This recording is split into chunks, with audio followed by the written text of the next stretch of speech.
വലിയ മഴയൊക്കെ പോയി തോന്നുന്നു കേട്ടോ. നമ്മുടെ നാട്ടിലുള്ള റോഡൊക്കെ ഇതായി. ഞാൻ ഉപ്പുറ വരെ പോകാൻ വേണ്ടി ഇറങ്ങിയാണ്. അപ്പോൾ ഉപ്പുറയ്ക്ക് പോകുന്ന വഴിക്ക് നമ്മുടെ പുതിയ റോഡിൻ്റെ നിർമ്മാണ പ്രവർത്തനങ്ങളൊക്കെ ആയിട്ട് കുറേ വഴിക്കാഴ്ചകളൊക്കെ കാണാം.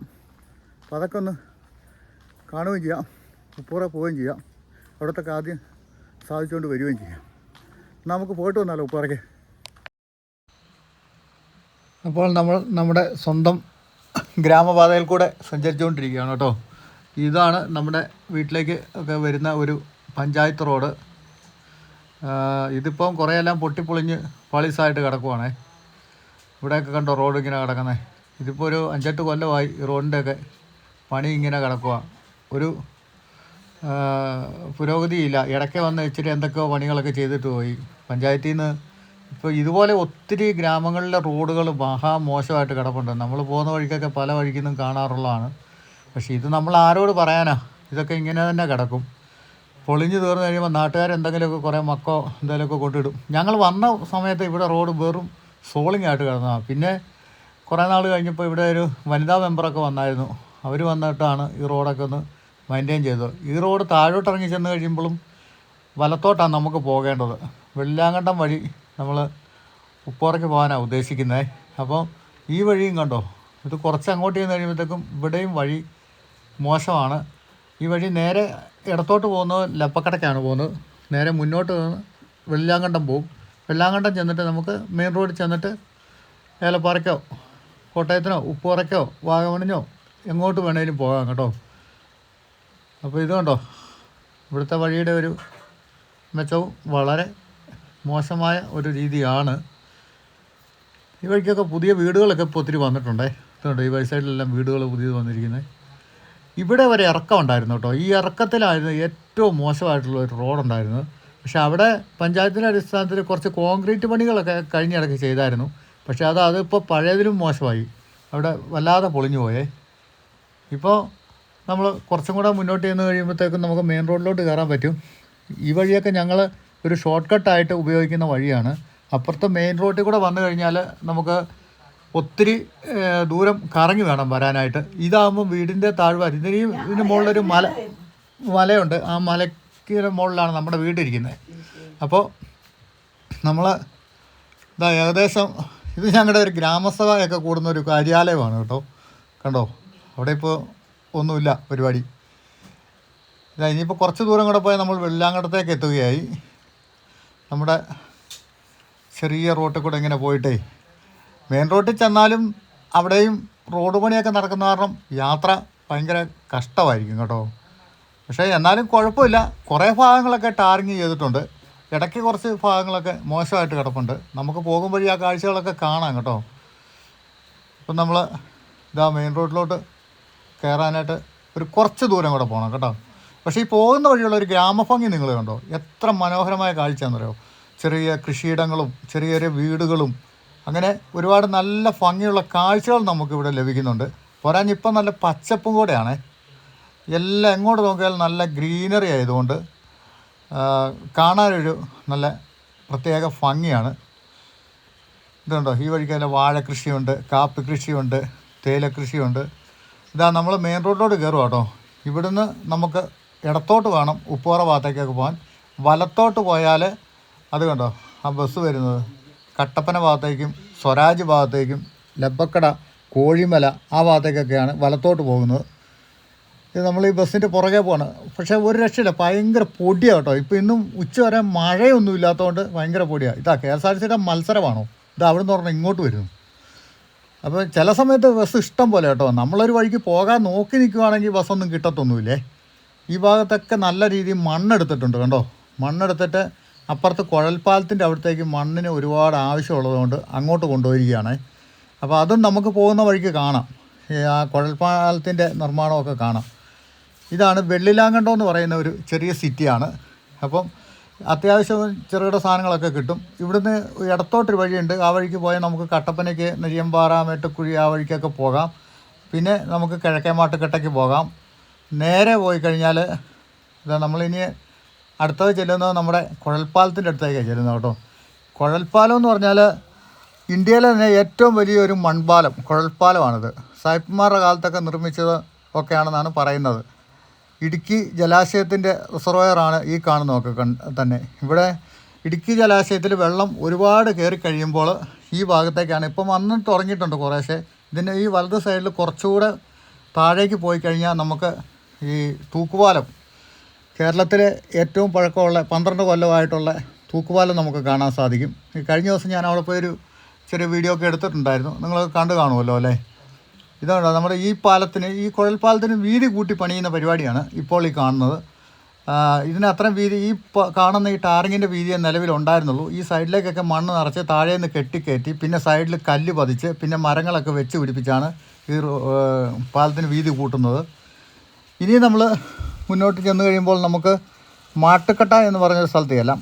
അവിടെയും കുറച്ച് നിർമ്മാണ പ്രക്രിയകളൊക്കെ നല്ല രീതിയിൽ ചെയ്തിട്ടുണ്ട്. ഒരു ടൗൺ വികസനം പരിപാടികളൊക്കെ നടത്തിയിട്ടുണ്ട്. അത് നമുക്ക് കാണാം കേട്ടോ. ഇപ്പം ബസ് ഇഷ്ടം പോലെയാണല്ലോ ഈ വഴിക്കൊക്കെ വന്നുകൊണ്ടിരിക്കുന്നത്. ഞാൻ നേരത്തെ പറഞ്ഞാൽ ചില സമയത്ത് ബസ് നോക്കി നിന്നാൽ കാണത്തേയില്ല. ഈ വഴി ഇനി നല്ല തിരക്ക് കൂടി വരും കേട്ടോ. ഇതാണ് നമ്മുടെ മാട്ടുക്കട്ട സിറ്റി എന്ന് പറയുന്നത്. ഈ മാട്ടുക്കട്ട സിറ്റിയിൽ കണ്ടോ, നേരത്തെ ഇതിൻ്റെ സിറ്റിക്ക് നടുക്കൂടെയൊക്കെ കടയുണ്ടായിരുന്നു അപ്പുറത്തെ സൈഡിലെ. ഒരു രാത്രി കൊണ്ട് അതെല്ലാം പൊളിച്ചു മാറ്റിയിട്ട് ഇപ്പം നടുക്കൂടെ റോഡ് മാത്രം, ഈ കടകൾ ഈ റോഡിൻ്റെ 2 സൈഡിലേക്കുമായിട്ട് മാറ്റിയിട്ടുണ്ട്. നേരത്തെ ഇടയ്ക്കൂടെയും കൂടെ ഉണ്ടായിരുന്നു. അവരെല്ലാം ഇപ്പുറത്തൊരു മാർക്കറ്റ് പോലുണ്ട്. ആ മാർക്കറ്റിൻ്റെ അങ്ങോട്ട് അവരുടെ കടകളൊക്കെ മാറിയിട്ടുണ്ട്. ഇപ്പോൾ നമ്മൾ പോകുമ്പോൾ ഇടത് സൈഡിൽ ഇവിടുത്തെ ഒരു മാർക്കറ്റുണ്ട്. നേരത്തെ മാർക്കറ്റ് അപ്പുറത്ത് പുറകിലായിരുന്നു. ഇപ്പം അതുകൊണ്ട് റോഡിന് ഇച്ചിരി സൗകര്യമായിട്ടുണ്ട്. യാത്രയ്ക്കും മറ്റ് വാഹനങ്ങൾക്ക് പോകുന്നതിനും ബുദ്ധിമുട്ടില്ല. ഇനി ഇതാ നമ്മൾ ഇനി ഇതിന് തൊട്ടടുത്ത് തന്നെ ഈ മേരികുളം എന്ന് പറഞ്ഞൊരു സിറ്റി നമുക്ക് കിട്ടുന്നുണ്ട്. മേരികുളത്ത് ഒരു മെയിനായിട്ടൊരു പള്ളിയുണ്ട്. പള്ളിയുടെ ഒരു സ്കൂളുണ്ട്. അത് ഭയങ്കര വിജയശതമാനമൊക്കെ ഉള്ളൊരു സ്കൂളാണ് കേട്ടോ. ഇതാണ് മേരികുളം സിറ്റി. ഇവിടെ നിന്നും ഇടത്തോട്ടൊരു വഴി മാറുന്നുണ്ട്. അതിലെ നമുക്ക് പോയി കഴിഞ്ഞാൽ കുമളി ഭാഗത്തേക്കും തേക്കടി ഭാഗത്തേക്കും തമിഴ്നാട്ടിലോട്ടൊക്കെ പോകാവുന്ന വഴിയാണ്. ഈ കുരിശുപള്ളിയുടെ താഴെ ഇടത്തെ സൈഡിലോട്ട്. അവിടെ നിന്ന് ഇടത്തോട്ട് ഇറങ്ങിയിട്ട് വലത്തോട്ട് തിരിഞ്ഞു കഴിഞ്ഞാൽ നമുക്ക് തൽക്കാലം ഷോർട്ട് കട്ടായിട്ട് ചപ്പാത്തിലേക്കും അവിടെ നിന്ന് കുട്ടിക്കാനം, വേലപ്പാറ, കോട്ടയം ഭാഗത്തേക്കൊക്കെ പോകാൻ സാധിക്കും. ഈ റോഡിൻ്റെ പണികൾ നടന്നുകൊണ്ടിരുന്ന സമയത്ത് കൂടുതൽ വാഹനങ്ങൾ ആ ഷോർട്ട് കട്ട് വഴിയാണ് നമ്മളടക്കം പോയിക്കൊണ്ടിരുന്നത്. നമ്മൾ പോകുന്ന വഴിക്കൂടെ ആ സമയത്ത് പോകാൻ ഭയങ്കര ബുദ്ധിമുട്ടായിരുന്നു. ഇപ്പോൾ തന്നെ കണ്ടോ ഇവിടെയൊക്കെ പൊളിച്ചിട്ടിരിക്കുന്നത്. ഈ മുകളിലത്തെ സൈഡ് ഒരു വീടിൻ്റെ സൈഡ് കെട്ടി കൊടുത്തിരിക്കുന്നുണ്ടോ അവർ, എത്ര ഭംഗിയായിട്ടാണ് കെട്ടിയിരിക്കുന്നത്. അവിടേക്ക് കയറ്റിയിടാനുള്ള മണ്ണാണ് ഇവിടെ കൊണ്ടിട്ടിരിക്കുന്നത്. ഇനിയിപ്പോൾ ഇതിൻ്റെ പണികളൊക്കെ തീർന്നു വരുമ്പോഴത്തേക്കും ശബരിമല സീസണൊക്കെ ആകുമ്പോഴത്തേക്കും ഇവിടുത്തെ പണികളൊക്കെ തീരുമെന്ന് വിചാരിക്കുന്നു. അങ്ങനെ നമ്മൾ കുറച്ച് ദൂരം മുന്നോട്ട് വന്നപ്പം ഇതാ പരപ്പെന്ന് പറഞ്ഞ സ്ഥലമാണ്. പരപ്പെന്ന് നമുക്ക് ജംഗ്ഷൻ തിരിയുന്നുണ്ട്. ഇടത്തോട്ട് നേരെ പോയാൽ നമ്മൾ ചപ്പാത്ത്, ഏലപ്പാറ, കുട്ടിക്കാനം ആ റൂട്ടിലോട്ട് പോകും. ഇവിടുന്ന് വലത്തോട്ട് തിരിഞ്ഞാണ് നമ്മളിപ്പോൾ പോകുന്നത്. ഉപ്പുപാറ ഭാഗത്തേക്കാണ് പോകുന്നത് കേട്ടോ. അപ്പം ഉപ്പുപാറയ്ക്ക് ഇവിടുന്ന് കുറച്ച് ദൂരമേ ഉള്ളൂ. ഇതാ ഈ ഒരു കുരിശ് ഒക്കെ വെച്ചിരിക്കുന്ന ഈ ജംഗ്ഷനിൽ നിന്ന് വലത്തോട്ടാണ് നമ്മൾ പോകുന്നത് ഉപ്പുപാറയ്ക്ക്. ഇടത്തോട്ട് പോയാൽ ഏലപ്പാറ, കോട്ടയം ആ റൂട്ടിൽ പോവേ. ഇതാ കണ്ടോ, നല്ല ഭംഗിയുള്ള റോഡാണ് ഈ വഴിക്ക് നിർമ്മിച്ചിരിക്കുന്നത്. ഈ റോഡ് എങ്ങനെ പോയിട്ട് വളകോട് വഴി നമ്മുടെ വാഗമണിലേക്ക് പോകുന്ന വഴിയാണ് കേട്ടോ. ഇപ്പം നമ്മൾ ഉപ്പുപാറ പാലത്തിലേക്കാണ് കയറുന്നത്. പെരിയാർ നദിക്ക് കുറുകെയുള്ള പാലമാണ് ഉപ്പുപാറ പാലം. ഉപ്പുപാറ പാലത്തെ കയറിയപ്പോൾ നദിയിൽ വെള്ളം വലിയ കാര്യമായിട്ടില്ല. ഈ കഴിഞ്ഞിടയ്ക്ക് ഒരു മഴയും വെള്ളപ്പൊക്കവും എല്ലാം വന്ന് പോയതേ ഉള്ളൂ. മുല്ലപ്പെരിയാറിൻ്റെ വെള്ളമൊക്കെ തുറന്നു വിട്ടാൽ ഈ വഴിക്കാണ് വരുന്നത് കേട്ടോ. ഒരു പ്രാവശ്യം തുറന്നു വിട്ട് നമ്മൾ കണ്ടിട്ടുള്ളതാണ്. ഇതിൽ കൂടെ വെള്ളം കയറി വന്നിട്ട് ഈ പാലത്തിന് മുകളിൽ കൂടെ വെള്ളം കയറി മറിഞ്ഞു പോയി. അക്കരെ കാണുന്ന ഉപ്പുപാറ ടൗണൊക്കെയാണ്. ടൗണിൽ കൂടെ നമ്മൾ അങ്ങോട്ട് പോകുന്നത്. മുല്ലപ്പെരിയാറിന് എന്തെങ്കിലും വരാതിരിക്കട്ടെ, വന്നു കഴിഞ്ഞാൽ ഈ ഉപ്പുപാറ ടൗണൊന്നും കാണുമെന്ന് വിചാരിക്കണ്ട കേട്ടോ. കാരണം എന്താണെന്ന് വെച്ചാൽ ഇതിൻ്റെയൊക്കെ മേളിൽ കൂടെ ആ വെള്ളം കയറി പോകും. അങ്ങനെ വരാതിരിക്കട്ടെ, അത് നല്ല രീതിയിൽ പോകട്ടെ. കാരണം ഒരുപാട് ദുരിതം അനുഭവിക്കേണ്ടി വരും മനുഷ്യരെല്ലാം. അപ്പോൾ അത് പോട്ടെ, നമുക്ക് പോകുന്ന വഴിയുള്ള കാഴ്ചകളും അതിൻ്റെ കാര്യങ്ങളും കണ്ടും പറഞ്ഞും പോകാമല്ലേ. ഇപ്പം നമ്മൾ ഉപ്പുപാറ ടൗണിലേക്ക് കയറി കഴിഞ്ഞു. ഇനി ഇവിടുന്ന് കുറച്ച് മുന്നോട്ട് പോയാൽ നമുക്ക് വീണ്ടും ഇവിടുന്ന് ഒരു ജംഗ്ഷൻ തിരിയുന്നുണ്ട് കേട്ടോ. അതുകൊണ്ടോ അവിടെ ഒരു ജംഗ്ഷനുണ്ട്. ആ ജംഗ്ഷനിൽ നമ്മൾ ലെഫ്റ്റ് വേണം പോകാനായിട്ട്. ലെഫ്റ്റ് തിരിഞ്ഞ് കയറുന്നത് നമ്മൾ നേരെ ഇനി ഉപ്പുപാറ ആശുപത്രിയുടെ ഭാഗത്തേക്കും വളകോട് എന്ന് പറയുന്ന ആ ഭാഗത്തേക്കൊക്കെയാണ് നമ്മൾ പോകുന്നത് കേട്ടോ. ഇനിയിപ്പം ഇവിടെ മഴയുടെ ഒരു പ്രശ്നം വരുമോ ഇല്ലയോ എന്ന് പറയാൻ പറ്റുകയില്ല. നല്ല മൂടലും കാലാവസ്ഥയൊക്കെ കാണുന്നുണ്ട്. നമ്മൾ സത്യം പറഞ്ഞാൽ പോകുന്നത് ഇപ്പോൾ ഇങ്ങോട്ടാണ് പോകുന്നത്. നമ്മളവിടെ കുറിഞ്ഞിയൊക്കെ പൂത്തിട്ടുണ്ട്, പിന്നെയും പൂത്തിട്ടുണ്ടെന്നൊക്കെയാണ് പറയുന്നത് കേട്ടെ. ഈ ഉപ്പുറ വളകോട് 9 ഏക്കറിലൊക്കെ. അപ്പം നമ്മൾ അതൊന്ന് കാണാൻ പറ്റുവാണെങ്കിൽ കാണണമെന്ന് എനിക്കൊരാഗ്രഹമുണ്ട്. ഇപ്പോൾ ഇടുക്കി ജില്ലയിൽ പല സ്ഥലത്തായിട്ടും ഈ കുറിഞ്ഞിയല്ല, മേട്ടുക്കുറിഞ്ഞി പൂക്കുന്നുണ്ട് കേട്ടോ. നീലക്കുറിഞ്ഞിയല്ല, മേട്ടുക്കുറിഞ്ഞിയാണേ. അതുകൊണ്ട് ആൾക്കാരുടെ ഒരു വലിയൊരു ആരവമൊന്നുമില്ല. ആകപ്പാടെ കല്യാണത്തണ്ടി മാത്രമേ ഉള്ളായിരുന്നുള്ളൂ, കുറച്ച് ജനങ്ങൾ കൂടുതലായിട്ട് വന്നിട്ടുണ്ടായിരുന്നുള്ളേ.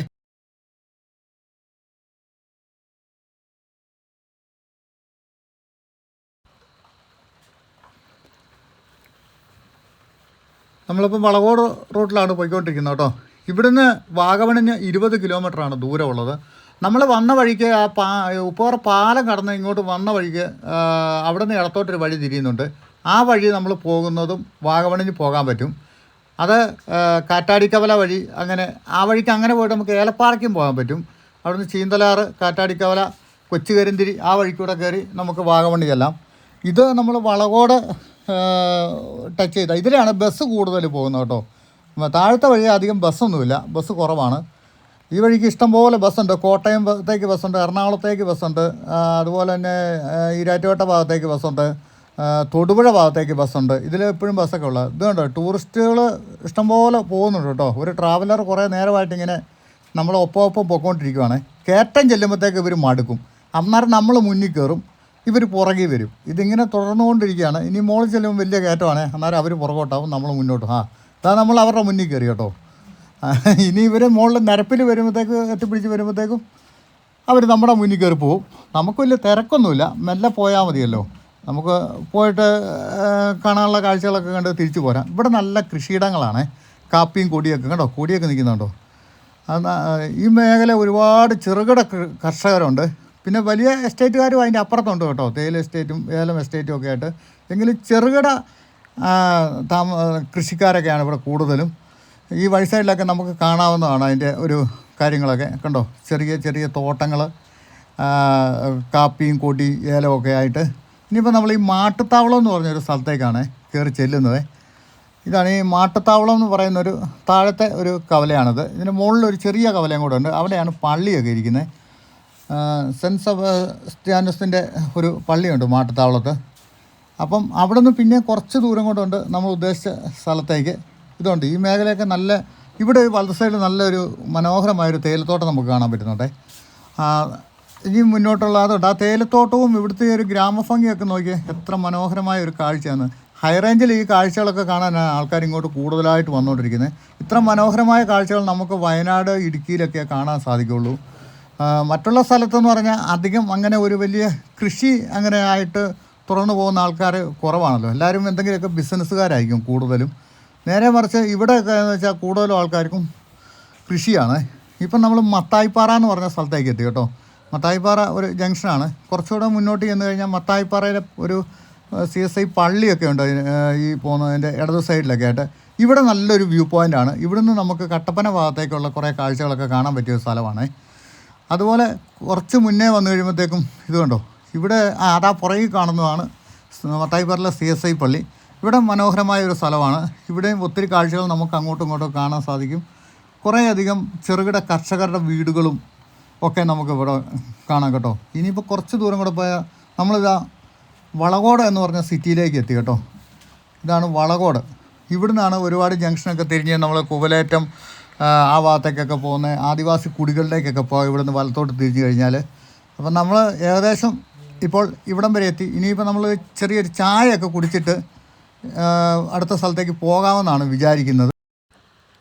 വളകോട് എത്തിയപ്പോൾ നല്ല മഴയാണേ. അതുകൊണ്ട് നമ്മൾ തൽക്കാലം ഈ വീഡിയോ ഇവിടെ കൊണ്ട് നിർത്തുകയാണ്. ഭംഗിയുള്ള മറ്റൊരു വീഡിയോയിൽ നമുക്ക് വീണ്ടും കാണാം.